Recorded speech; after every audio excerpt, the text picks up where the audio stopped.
آج کا سوال یہ ہے کہ حیض کے غسل کا طریقہ کیا ہے؟ بسم اللہ الرحمن الرحیم۔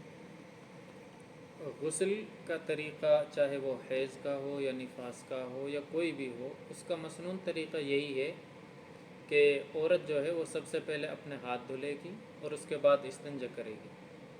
استنجا کرنے کے بعد جہاں پر بھی کوئی نجاست وغیرہ لگی ہوئی ہو اس کو دھل لے۔ اس کو دھلنے کے بعد وضو کرے گی۔ وضو کرنے کے بعد پورے جسم پر جو پانی جو بہائے گی وہ اس طریقے سے بہائے گی کہ سب سے پہلے سر پر، اس کے بعد دائیں کاندھے پر، اس کے بعد بائیں کاندھے پر، اور اپنے پورے جسم کو ملے گی۔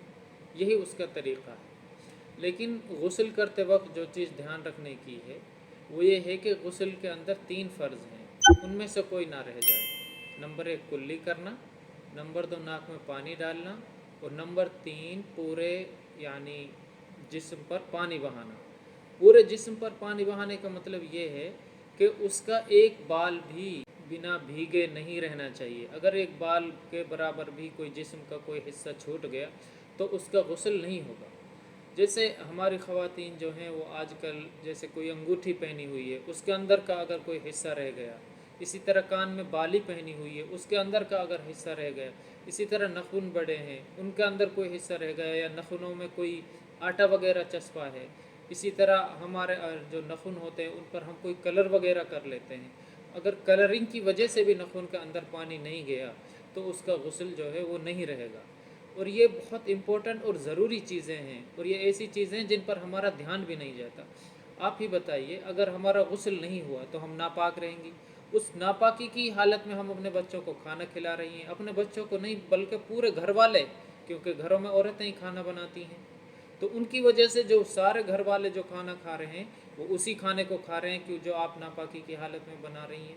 میں یہ نہیں کہہ رہا کہ ناپاکی کی حالت میں کھانا بنانا ناجائز ہے، بلکہ آپ یہ تو دیکھیے، آپ نماز بھی پڑھ رہی ہیں، روزہ بھی رکھ رہی ہیں، بہت سارے کام اسی حالت میں کر رہی ہیں اور آپ کو اس کا احساس بھی نہیں ہے۔ یہ بہت ساری چیزیں ہیں جو ہمیں بہت ضروری ہیں، کیونکہ پاکی جو ہے وہ آدھا ایمان ہے۔ یہ ظاہر ہے جب انسان پاک رہتا ہے تو اللہ کی طرف سے گھروں میں برکتیں بھی آتی ہیں، اس لیے بہت ضروری ہے احتیاط کے ساتھ غسل کا جو طریقہ ہے اسی طریقے سے غسل کریں۔ اور اس کی جو پاک کرنے کا طریقہ ہے انگوٹھی کا، وہ یہی ہے کہ انسان جو عورت جو ہے وہ انگوٹھی کو ہلا لے تاکہ اس کے اندر پانی چلا جائے۔ اس طرح کان کی جو بالی ہے اس کو بھی ہاتھ میں تھوڑا سا پانی لے کر بار بار اس کو ہلا کر اوپر نیچے سے، یہ جو بھی طریقہ مناسب سمجھے اس طریقے سے بھی وہ، بہرحال یہ ہے کہ کوئی حصہ انسان کا چھوٹنا نہیں چاہیے۔